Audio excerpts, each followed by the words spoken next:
नमस्कार दोस्तों, साहित्य ज्ञान क्लासेस में हार्दिक स्वागत है आपका। आज के सत्र में हम अध्ययन कर रहे हैं हिंदी व्याकरण में हिंदी वर्णमाला से जो प्रश्न हैं, और ये सभी प्रश्न हिंदी से संबंधित सभी परीक्षाओं के लिए महत्वपूर्ण हैं। हिंदी से संबंधित जो भी परीक्षाएं होती हैं, उन परीक्षाओं में यहाँ से प्रश्न अवश्य आते हैं। हिंदी वर्ण विचार और ये PYQ सीरीज़ हैं। आप देखेंगे कि पुरानी परीक्षाओं में जो हिंदी साहित्य से संबंधित जो भी परीक्षाएं हुई हैं, उनमें हिंदी वर्णमाला से किस प्रकार के प्रश्न बनते हैं। तो सबसे पहला प्रश्न है कि निम्नलिखित में से कंठ ध्वनि है, यानी कंठ से उच्चारण होने वाली ध्वनि बताना है इसमें। और ये प्रश्न UPPSC GDC परीक्षा 2021 का प्रश्न है और सही उत्तर है क। क्या है? कंठ ध्वनि है। हिंदी में वर्ग जो है क वर्ग की ध्वनि है, वह कंठ है। वर्णों के उच्चारण स्थान संबंधी कंठ की है क ख ग घ ण। तालव्य ध्वनि है च छ ज झ य श और श। य मूर्धन्य है ट ठ ड ढ ण और ये। दंत है त थ द ध न स और ल। ओष्ठ है प फ ब भ म। तो उच्चारण स्थान जो हिंदी वर्णमाला का वर्गीकरण किया गया है, वहाँ से बहुत सारे प्रश्न बनते हैं। वे ध्वनियाँ जिनके उच्चारण में स्वर तंत्रियों के निकट आ जाने के बीच निकलती हवा में उनमें कंपन होता है, कहलाती हैं नासिक ध्वनि, काकल्य स्पर्शी ध्वनि, घोष ध्वनि, महाप्राण ध्वनि। और सही उत्तर है सी, घोष ध्वनियाँ। UPP GDC परीक्षा 2021 का ये प्रश्न है। वे ध्वनियाँ जिनके उच्चारण में स्वर तंत्रियों के निकट आ जाने से उनके बीच निकलती हवा से उनमें कंपन होता है, वे घोष ध्वनियाँ हैं। वर्ग का तीसरा, चौथा और पांचवा सभी स्वर और य र ल व ह घोष स्वर हैं। तो जो क वर्ग है उसका तीसरा, चौथा और पांचवा, यानी इस वर्ग के तीनों लास्ट के तीसरा, चौथा, पांचवा क्या है? घोष वर्ण कहलाते हैं। घोष और सघोष में आपने पढ़ा होगा। ध का उच्चारण स्थान है और सही उत्तर है डी, कंठ। सॉरी, दंत होगा इसमें, दंत गलती से। UPSC लेक्चर 2020 में प्रश्न आया है कि ध का उच्चारण स्थान दंत्य है, जिसमें त थ द ध और न। तो ध क्या है? दंत वाले वर्ग में आता है। मूलतः हिंदी में उच्चारण के आधार पर 45 वर्ण हैं, 10 स्वर, 35 व्यंजन एवं लेख के आधार पर 52 वर्ण हैं, जिसमें 13 स्वर और 35 व्यंजन हैं। 4 संयुक्त व्यंजन हैं। हिंदी के व्यंजन वर्ण वे हैं जिनका उच्चारण स्वरों की सहायता से होता है।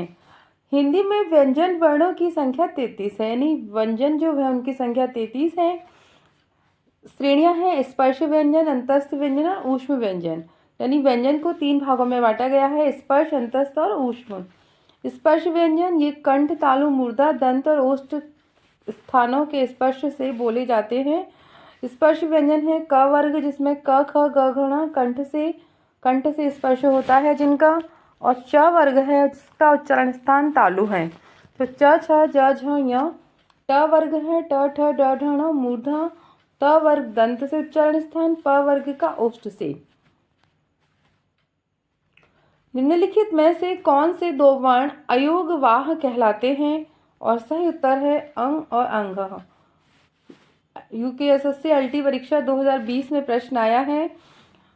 वर्ण अयोगवाह कहलाते हैं। अयोगवाह ऐसे वर्ण हैं जिनमें स्वर और व्यंजन दोनों के गुण पाए जाते हैं, उन्हें अयोगवाह कहते हैं। हिंदी वर्णमाला में अनुसार अंग और विसर्ग अयोगवाह, अंग और अंग क्या है? ये अयोगवाह है।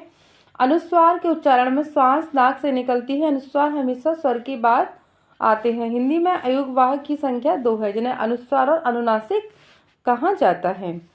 वाक्यों में प्रयुक्त शब्दों का व्यवहारिक और अनुशासित रूप कहलाता है। सही उत्तर है सी, पद। यानी वाक्यों में जिन शब्दों का प्रयोग होता है वह क्या कहलाते हैं? शब्द पद कहलाते हैं। इसी प्रकार सार्थक वर्ण या वर्णों के समूह शब्द कहलाता है।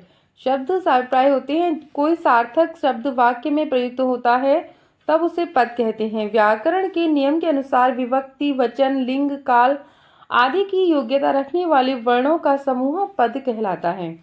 निम्नलिखित में से अघोष महाप्राण ध्वनि है और ये प्रश्न यूपी पीजीटी परीक्षा 2021 का प्रश्न है और सही उत्तर है एक ख। अघोष महाप्राण ध्वनि है अल्पप्राण जिस वर्ग वर्ण को बोलते समय कम वायु निकले उसे अल्पप्राण कहते हैं। प्रत्येक वर्ग का फर्स्ट, थर्ड और फिफ्थ वर्ण य र ल व सभी स्वर क्या है अल्पप्राण होते हैं। वर्ग का पहला, तीसरा और पांचवा अक्षर अल्पप्राण कहलाते हैं। महाप्राण जिस वर्ण को बोलते समय अधिक वायु निकले वह महाप्राण कहलाते हैं। प्रत्येक वर्ग का दूसरा, चौथा वर्ण श, श, ह महाप्राण होते हैं। घोष और सघोष जिस शब्द को बोलते समय स्वर तंत्रियां झंकृत हो घोष और सघोष कहलाता है। प्रत्येक वर्ग का तीसरा, चौथा, पांचवा वर्ण तथा य र ल व सारे स्वर घोष होते हैं। जिस स्वर शब्द को बोलते समय स्वर तंत्रियां कंपित न हो अघोष कहलाता है। प्रत्येक वर्ग का फर्स्ट और सेकंड जो वर्ण है वह क्या है अघोष होते हैं और श, श, ह ये भी। अंतस्थ व्यंजन है, सही उत्तर है डी य र ल व। यूपी पीजीटी परीक्षा 2021 का प्रश्न है कि अंतस्थ व्यंजन है वो य र ल व हैं। य और व को अर्धस्वर भी कहते हैं। र लुंठित व्यंजन होता है। ल पार्श्विक व्यंजन है। च, छ, ज, झ तालव्य होता है। ये स्पर्श संघर्षी भी कहलाते हैं। त, थ, द, ध दंत्य व्यंजन है। प, फ, ब, व ओष्ठ व्यंजन है।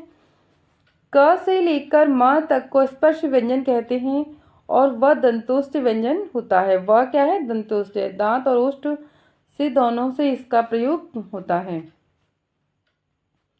एक में तालव्य ध्वनियों का प्रयोग हुआ है उनको बताना है। यूपी पीजीटी परीक्षा 2021 का प्रश्न है और सही उत्तर है डी चाचा। तालव्य ध्वनियों का प्रयोग हुआ है वो शब्द है चाचा क्योंकि दोनों ही च हैं वो तालव्य हैं। तालव्य ध्वनियों का सूत्र है इच उच्चारण तालु अर्थात तालव्य ध्वनियां जिनमें है ई, च, छ, ज, झ, य और श वर्ण आते हैं तो ये सूत्र है तालु वर्ण के उनका यच उच्चारण तालु। अकुह विसर्जनीयम कंठम जिसमें अ, आ, क, ख, ग, घ, ह सभी क्या है कंठ ध्वनि है। ऋतुषानाम मूर्धा रे, ट, ड़ और श वर्ग आते हैं। लृतलुषानाम दंता ल, त, द, ध, न, म ये वर्ण आते हैं। उपमध्यानियम ओष्ठों उ, प, फ, ब, भ, म ओष्ठ में आते हैं। तो ये संस्कृत के सूत्र हैं उनके अनुसार आप जान सकते हैं कि किस वर्ण का उच्चारण स्थान कहाँ से है। प्रश्न है केंद्रीय हिंदी निदेशालय ने हिंदी की मानक वर्णमाला में मूलतः कितने स्वर और कितने व्यंजन ध्वनियों को स्थान दिया है और ये प्रश्न आया है यूपीपीएससी जीआईसी परीक्षा 2021 का प्रश्न है। सही उत्तर है सी 11 स्वर और 35 व्यंजन। केंद्रीय हिंदी निदेशालय ने हिंदी की मानक वर्णमाला को मूलतः 11 स्वर और 35 व्यंजन ध्वनियों को स्थान दिया है। वर्ण भाषा ध्वनियों के उच्चरित तथा लिखित दोनों रूपों के प्रतीक हैं। लिपि चिन्ह भाषा के लिखित रूप के प्रतीक होते हैं। इस दृष्टि से लिपि चिन्ह वर्ण के अंतर्गत आते हैं। इन वर्णों के क्रमबद्ध एवं व्यवस्थित समूह को वर्णमाला कहते हैं। केंद्रीय हिंदी निदेशालय द्वारा विद्वानों के विचार विमर्श के पश्चात हिंदी वर्णमाला तथा अंकों का मानव स्वरूप निर्धारित किया गया जो इस प्रकार है। स्वर है आ, ई, उ, रि, ए, ऐ, औ। ठीक है। संस्कृत के लिए उपयुक्त देवनागरी में रे और ले तथा लि भी सम्मिलित हैं किंतु हिंदी में इनका प्रयोग न होने के कारण इन्हें हिंदी व मानक वर्णमाला में स्थान नहीं दिया गया है। मूल व्यंजन है क, ख, ग, घ यह सभी क्या हैं और ड, ढ व्यंजन रूप हिंदी में एकीकृत ध्वनियां हैं। इस तरह हिंदी वर्णमाला में 11 स्वर और 35 व्यंजन हैं। उच्चारण स्थान की दृष्टि से हिंदी के अ और आ स्वर हैं और सही उत्तर है डी कंठ। ये प्रश्न यूपीपीएससी जीआईसी 2021 का प्रश्न है। उच्चारण स्थान की दृष्टि से हिंदी के अ और आ कंठ स्वर हैं। कंठ स्वर हैं आ, क, ख, ग, घ तालव्य हैं ई, च, इचुषानाम तालु जो हमने सूत्र पढ़ा था। ऋतुषानाम दंता ओष्ठ का है उपमध्यान्याम ओष्ठ्य। तो ये सभी जो संस्कृत के सूत्र हैं उनके अनुसार आप इनको याद कर सकते हैं दंत्य का है ल त द ध न स। ओष्ठ क्या है उ प म ब भ म। मूल स्वर हैं ये सभी और संयुक्त हैं ये सभी स्वर होते हैं। सही उत्तर है डी अल्प प्राण। यूपी टीजीटी 2021 में प्रश्न आया है, जिन ध्वनियों के उच्चारण में मुख से कम मात्रा में प्राणवायु बाहर निकले उन्हें अल्प प्राण कहा जाता है। इस आधार पर सभी स्वर तथा प्रत्येक व्यंजन वर्ग का पहला, तीसरा और पांचवा वर्ण और य र ल व क्या है अल्प प्राण कहलाते हैं। निम्नलिखित में से कौन सा वर्ण घोष महाप्राण है? और यूपी टीजीटी 2021 में ये प्रश्न आया है और सही उत्तर है डी ह। प्रस्तुत वर्णों में ह वर्ण घोष महाप्राण है। घोष सघोष ऐसी ध्वनियां हैं जिनके उच्चारण में स्वर तंत्रियों में कंपन हो। उदाहरण प्रत्येक वर्ग क च ट त प का तीसरा, चौथा और पांचवा वर्ण सारे स्वर वर्ण य र ल व हैं। महाप्राण जिन व्यंजनों के उच्चारण में हकार जैसी ध्वनि विशेष रूप से रहती है और श्वास अधिक मात्रा में निकलती है। प्रत्येक वर्ग का दूसरा और चौथा वर्ण समस्त ऊष्म वर्ण महाप्राण कहलाते हैं। इस प्रकार ह का उच्चारण करने में स्वरतंत्र में कंपन होने के साथ ही प्राण वायु मुख द्वारा अधिक मात्रा में निकलती है, इसीलिए ह सघोष महाप्राण ध्वनि है। प्रश्न है, निम्नलिखित शब्दों में से उस शब्द को चुनिए जिसमें उचित स्थान पर अनुस्वार का प्रयोग हुआ है। सही उत्तर है सी संयुक्त। संयुक्त शब्द में उचित स्थान पर अनुस्वार का प्रयोग हुआ है। अनुस्वार में क्या एक बिंदी का प्रयोग होता है। यह स्वर के बाद आने पर वाला व्यंजन है जिसकी ध्वनि नाक से निकलती है, जैसे अंगूर, अंगद, कंकण। भाषा की सार्थक लघुत्तम इकाई किसे माना जाता है? और सही उत्तर है डी शब्द। तो आज के सत्र में इतना ही। हिंदी व्याकरण में हिंदी वर्ण विचार से आगे के सत्रों में जुड़े रहिए। हम उन सभी प्रश्नों का अध्ययन करेंगे जो हिंदी साहित्य से संबंधित सभी परीक्षाओं में आई है। अगर वीडियो अच्छी लगी तो लाइक कीजिए, चैनल को सब्सक्राइब कीजिए, शेयर कीजिए और कमेंट्स कीजिए। आगे के सत्रों में जुड़े रहिए। बहुत बहुत धन्यवाद।